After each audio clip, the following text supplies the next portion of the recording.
नमस्कार मित्रांनो, मी किशोर माले स्वागत करतोय तुमचं पुन्हा एका नवीन व्हिडिओमध्ये। मित्रांनो, या व्हिडिओमध्ये मी तुम्हाला इंडियन पोस्ट पेमेंट बँकचे 5 असे इन्व्हेस्टमेंट प्लान सांगणार आहे, ज्यामध्ये तुम्ही इन्व्हेस्टमेंट करून चांगल्या प्रकारे रिटर्न कमवू शकता। मित्रांनो, सध्या प्रत्येकजण आपल्या भविष्यासाठी चिंतित असतो आणि आपण आपल्या मंथली इन्कमपैकी काही अमाऊंट सेव्हिंगसाठी विचार करत असतो, परंतु या फ्रॉडच्या काळात आपण याचीही भीती असते की आपण केलेली इन्व्हेस्टमेंट रक्कम बुडून तर नाही जाणार। परंतु इंडियन पोस्ट पेमेंट बँक हे चांगलं विश्वासू ऑर्गनायझेशन आहे, याच्यात तुम्ही डोळे झाकून इन्व्हेस्टमेंट करू शकतात। मी तुम्हाला जे 5 इन्व्हेस्टमेंट प्लॅन सांगणार आहे, एक बेसिक इन्व्हेस्टमेंट प्लॅन आहे आणि याच्यामध्ये तुम्ही हमखास इन्व्हेस्टमेंट पर मंथली करू शकतात। तर कुठले हे 5 इन्व्हेस्टमेंट प्लॅन, चला तर पाहूया। तोवर जरी चॅनलवर नवीन असाल तर चॅनल सबस्क्राईब करून घ्या। मी असेच नॉलेजचे व्हिडिओ आपल्या चॅनलवर आणत असतो। पहिली जो इन्व्हेस्टमेंट प्लॅन आहे तो किसान विकास पत्र योजना आहे, स्कीम प्लान आहे, ज्याच्यामध्ये तुम्ही 7.5% व्याजदराने रिटर्न या स्कीम प्लानमध्ये मिळवू शकतात। यात तुम्हाला 115 महिन्यात तुमचा जो इन्व्हेस्टमेंट अमाऊंट ही डबल होईल, म्हणजे साधारण 9 वर्ष 7 महिन्यात तुमची अमाऊंट ही डबल होणार आहे। तर याच्यात तुम्हाला 18 वर्षापेक्षा जास्त ज्याचं वय असेल त्या या प्लॅनसाठी इन्व्हेस्टमेंट करू शकतात, कारण त्याच या प्लॅनसाठी अकाउंटसुद्धा उघडू शकतात। तर असा या फर्स्ट प्लॅनसाठी हा क्रायटेरिया आहे। दुसरी आहे national saving time deposit account. याच्यामध्ये तुम्हाला जे ॲन्युअली रिटर्न मिळणार आहे ते म्हणजे 6.9% आणि तेच 2 वर्षासाठी तुम्हाला 60% आणि तेच 3 वर्षासाठी तुम्हाला 7.1% आणि तेच 5 वर्षासाठी तुम्हाला 7.5% असं व्हॅरिएबल रिटर्न तुम्हाला या स्कीम प्लॅनमधून मिळणार आहे।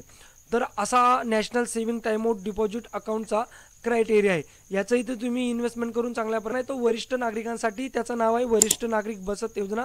याच्यासाठी जो एज क्रायटेरिया आहे तो मॅक्झिमम 55 वर्षे आणि मिनिमम 60 वर्ष ठेवण्यात आलेला आहे।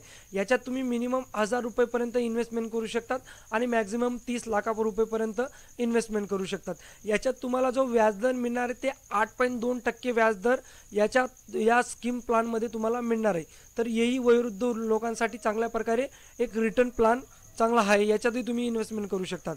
चौथा आहे national saving certificate scheme plan. याच्यात तुम्हाला जे व्याजदर मिळणार आहे ते 7.7% व्याज दिले जाते।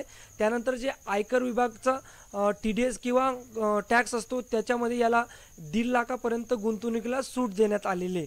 आपण जरी कुठे अदर प्लॅन्समध्ये इन्व्हेस्टमेंट करत असतो तिथं आपल्याला TDS आणि टॅक्स लागत असतो, परंतु या प्लॅनमध्ये तुम्हाला 1.5 लाखापर्यंतच्या अमाऊंटमध्ये कुठलाही आयकर रिटर्न लागणार नाही।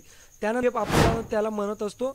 याच्यात तुम्हाला मिनिमम तुम्ही 500 रुपये तर मॅक्झिमम 1.5 लाखापर्यंत तुम्ही इन्व्हेस्टमेंट करू शकतात, तेही 15 वर्षाच्या गुंतवणुकीनंतर तुम्हाला 5 वर्षासाठी एक्स्ट्रा गुंतवणुकीचा ऑप्शन मिळेल।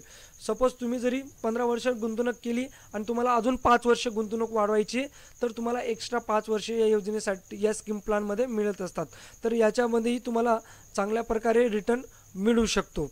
तर अशा प्रकारे मी तुम्हाला 5 हे प्लॅन सांगितलेले। तुम्हाला सिंपली हे प्लॅन्स अप्लाय करण्यासाठी तुम्हाला इंडियन पोस्ट बँकचं अकाउंट असणं आवश्यक आहे। तुम्ही तुमच्या गावाच्या किंवा शहराच्या पोस्ट ऑफिसला जा, तिथे तुम्ही तुमचं इंडियन पोस्ट पेमेंट बँकचं अकाउंट उघडा आणि त्यानंतर तुम्ही या स्कीम किंवा हे इन्व्हेस्टमेंट प्लॅन स्वतःच्या मोबाईलमधून अप्लाय करू शकतात। अशाच व्हिडिओसाठी आपलं चॅनल नक्की सबस्क्राईब करून ठेवा आणि हा व्हिडिओ जास्तीत जास्त लोकांपर्यंत शेअर करा। धन्यवाद। वाव, किती मस्त बोललो यार मी। प्रोव्हिडंट फंड आहे, ज्यात म्हणजे